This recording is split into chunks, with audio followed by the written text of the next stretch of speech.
तो आज हमारे पास कुछ बहुत ही अनोखा है। ये है बिहार बोर्ड की कक्षा 10 के विज्ञान के नोट्स। शीर्षक है महत्वपूर्ण नोट्स, 2 अंक विशेष, और कवर पर एक बड़ा सा वादा भी है, परीक्षा में सफलता की गारंटी। पहली नजर में तो ये शायद किसी स्टूडेंट के लिए एक रिवीजन गाइड जैसी लगे। और हैं भी। लेकिन अगर हम थोड़ा गहराई में जाएं, तो ये नोट्स किसी खजाने के नक्शे की तरह हैं। खजाने का नक्शा? हाँ, बिल्कुल। ये उन बुनियादी नियमों और सिद्धांतों की सूची है जिन पर हमारी पूरी दुनिया, हमारा ब्रह्मांड, वो सब चलता है। बिल्कुल। तो आज हमारा मिशन सिर्फ इन नोट्स को पढ़ना नहीं है, बल्कि इन्हें एक लेंस की तरह इस्तेमाल करना है। ये देखने के लिए कि हमारे चश्मे से लेकर हमारे फोन चार्जर और हमारे पर्यावरण तक सब कुछ इन आसान से दिखने वाले नियमों से कैसे जुड़ा हुआ है। चलिए इन अनदेखे नियमों की दुनिया में एक गहरी छानबीन करते हैं। चलिए शुरू करते हैं। और दिलचस्प बात यह है कि ये नक्शा हमें ये भी बताता है कि मंजिल तक पहुंचना कैसे है। इसकी शुरुआत ही होती है उत्तर लिखने की रणनीति से। हाँ, ये हिस्सा मुझे बहुत दिलचस्प लगा।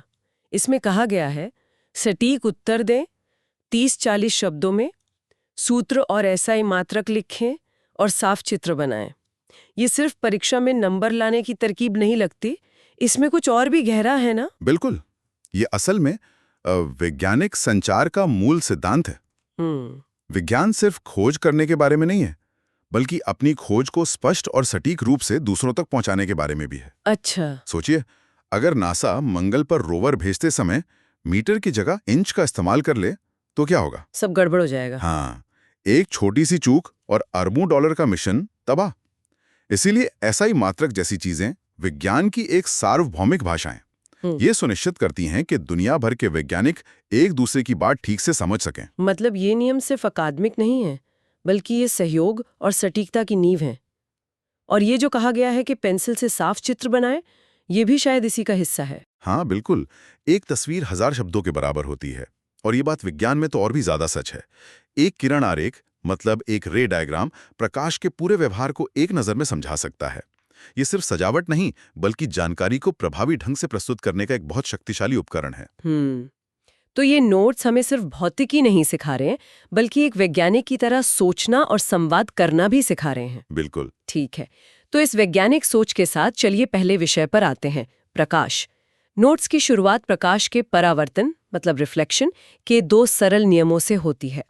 पहला, आपतन कोण हमेशा परावर्तन कोण के बराबर होता है, और दूसरा, आपतित किरण, परावर्तित किरण और अभिलाम सब एक ही तल में होते हैं।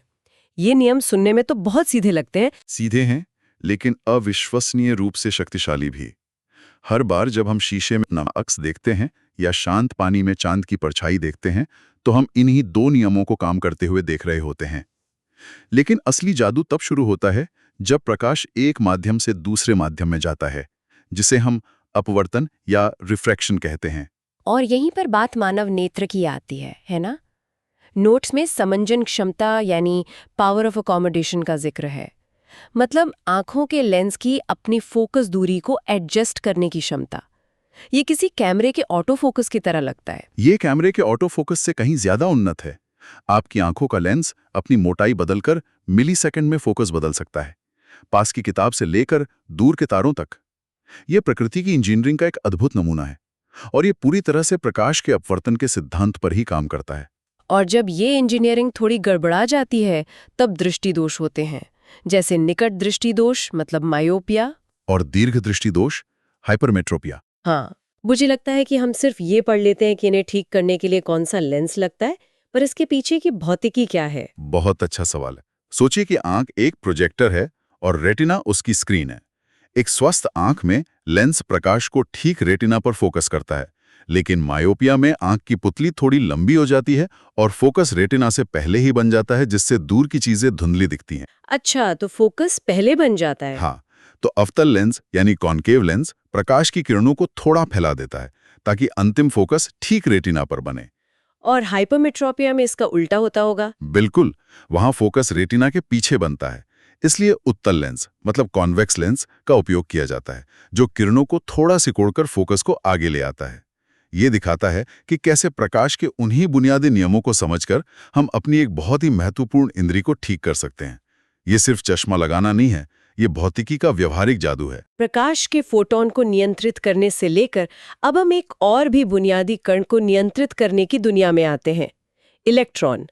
यहीं से हमारे नोट्स हमें विद्युत यानी इलेक्ट्रिसिटी की तरफ ले जाते हैं और इसका शुरुआती बिंदु है ओम का नियम, V = IR।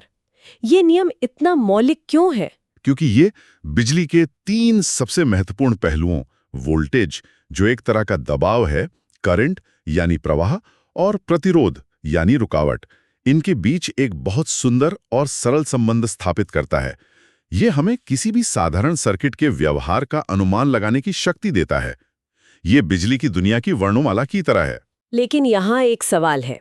नोट्स में लिखा है कि यह तब लागू होता है जब चालक की भौतिक अवस्था जैसे तापमान स्थिर रहे। क्या इसका मतलब है कि असल दुनिया में जहाँ चीजें गर्म होती हैं, ओम का नियम हमेशा पूरी तरह से काम नहीं करता? आपने बिल्कुल सही नस पकड़ी है। ओम का नियम एक आदर्श स्थिति का मॉडल है। जब आप एक बल्ब जलाते हैं तो उसका फिलामेंट गर्म हो जाता है। गर्म होने पर उसका प्रतिरोध मतलब रेजिस्टेंस बढ़ जाता है। ओह अच्छा। तो तकनीकी रूप से वो पूरी तरह से ओम की नियम का पालन नहीं कर रहा है।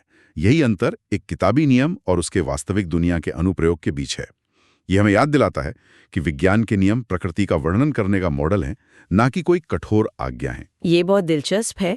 और इसी से जुड़ा है विद्युत शक्ति यानी इलेक्ट्रिक पावर, P = VI, जिसकी इकाई वॉट है, और फिर किलोवाट घंटा kWh, जिसे हम यूनिट कहते हैं और जिसका हम हर महीने बिल भरते हैं। हाँ, और यहाँ इन दोनों के बीच का अंतर समझना महत्वपूर्ण है। ओम का नियम सर्किट की एक स्थिर तस्वीर देता है, वहीं विद्युत शक्ति ये बताती है कि उस सर्किट में ऊर्जा कितनी तेजी से इस्तेमाल हो रही है। ये एक चलवान प्रक्रिया है।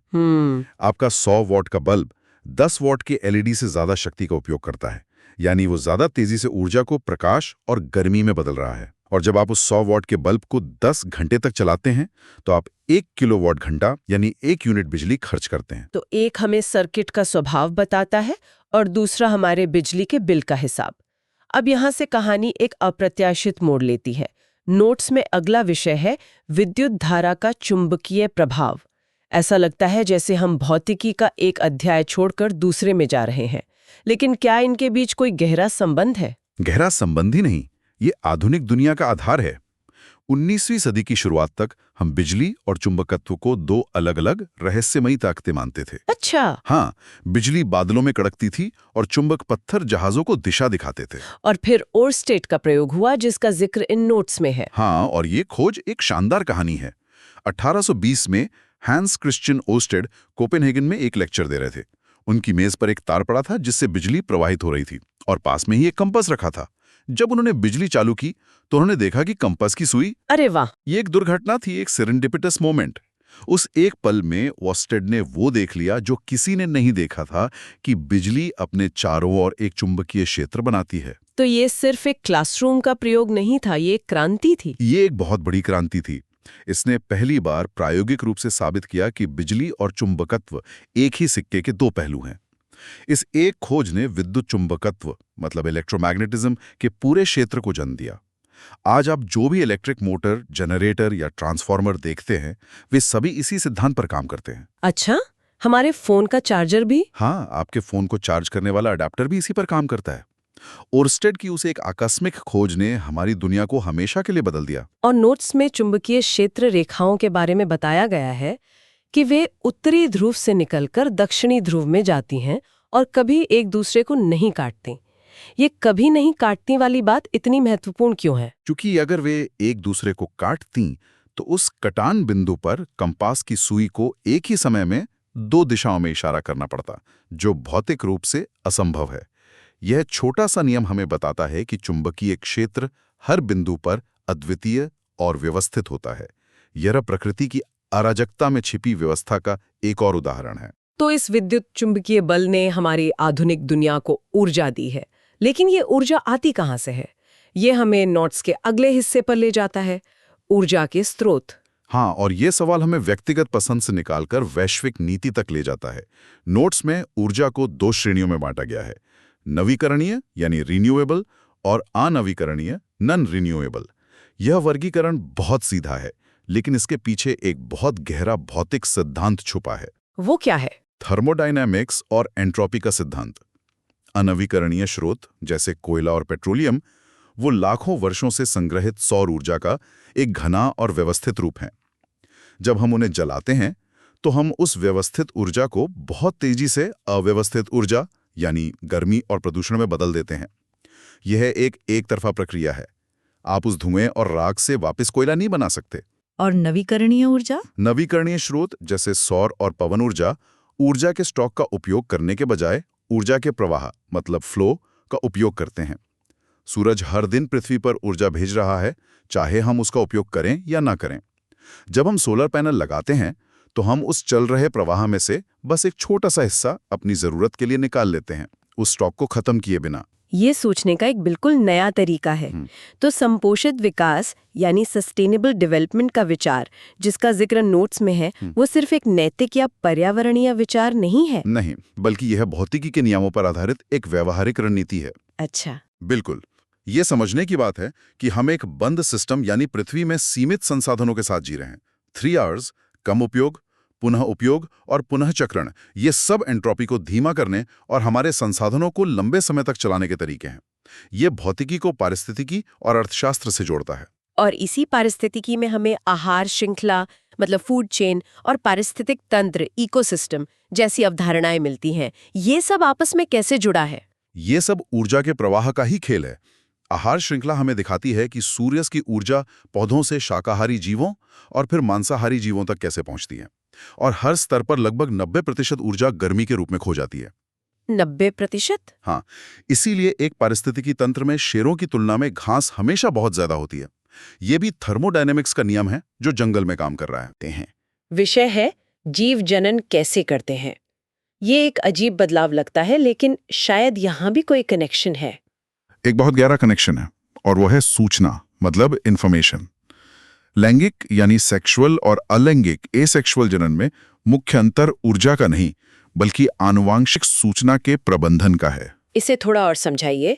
नोट्स में कहा गया है कि अलैंगिक जनन में एक ही जनक होता है, जैसे अमीबा का टूटना, और लैंगिक में 2 जनक होते हैं जिससे विविधता मतलब वेरिएशन आती है।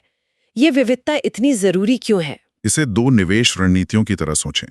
अलैंगिक जनन एक सेफ फिक्स डिपॉजिट की तरह है। अगर माहौल स्थिर है तो ये बहुत कुशल है। आप बस अपनी एक सटीक कॉपी बनाते हैं जो उस माहौल के लिए पहले से ही अनुकूलित है। कोई जोखिम नहीं, गारंटीड रिटर्न्स। और लैंगिक जनन? लैंगिक जनन एक डाइवर्सिफाइड स्टॉक पोर्टफोलियो की तरह है। ये खर्चीला है, इसमें एक साथी ढूंढना पड़ता है और परिणाम भी अनिश्चित होता है। लेकिन इसका सबसे बड़ा फायदा है विभिन्नता। माता पिता के जीन मिलकर एक नया कॉम्बिनेशन बनाते हैं। इससे जो संतानें पैदा होती हैं उनमें से कुछ अपने माता पिता से ज्यादा मजबूत, तेज या किसी बीमारी के प्रति अधिक प्रतिरोधी हो सकती हैं। तो ये भविष्य के अज्ञात खतरों के खिलाफ एक बीमा पॉलिसी की तरह है। एकदम सही। जब पर्यावरण बदलता है, जैसे कोई नई बीमारी आती है या जलवायु बदलती है, तो अलैंगिक प्रजाति के सभी सदस्य एक साथ खत्म हो सकते हैं क्योंकि वे सब एक जैसे हैं। लेकिन लैंगिक प्रजाति में विभिन्नता के कारण कुछ सदस्यों के जीवित रहने की संभावना हमेशा बनी रहती है। ये विकास मतलब इवोल्यूशन का इंजन है। ये प्रकृति का तरीका है ये सुनिश्चित करने का कि जीवन किसी एक रणनीति पर दांव लगाकर सब कुछ न हार जाए। वाह! तो इन सरल नोट्स ने हमें ब्रह्मांड के नियमों से लेकर जीवन के विकास की रणनीति तक की यात्रा करा दी। अंत में ये नोट्स कुछ बहुत ही व्यवहारिक चीजों पर वापस आते हैं। महत्वपूर्ण सूत्रों की एक सूची और सामान्य गलतियां।